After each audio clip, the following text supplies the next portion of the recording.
সুপ্রভাত সবাইকে। নতুন একটা দিন, নতুন কিছু গল্প। আজকে তোমাদের সাথে আমার পুরো দিনটা শেয়ার করব। সকালটা আমি সাধারণত খুব সিম্পল রাখি।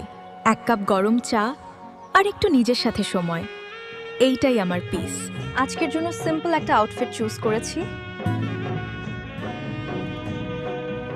কারণ কমফোর্ট ইজ এভরিথিং। প্রকৃতির সাথে একটু সময় কাটালে মনটা অনেক ফ্রেশ হয়ে যায়।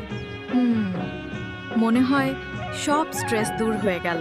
খাবারটা সিম্পল হলেও নিজের হাতে বানানো হলে টেস্টটা অন্যরকম হয়। কিছুটা সময় নিজের কাজ আর কিছুটা টাইম জাস্ট চিল।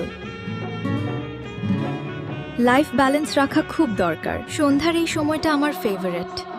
আকাশের এই রঙগুলো সত্যি ম্যাজিক্যাল। দিনটা খুব সিম্পল ছিল, কিন্তু ছোট ছোট মুহূর্তগুলোই আসল হ্যাপিনেস। তোমাদের যদি ভিডিওটা ভালো লাগে তাহলে লাইক, শেয়ার আর ফলো করতে ভুলো না।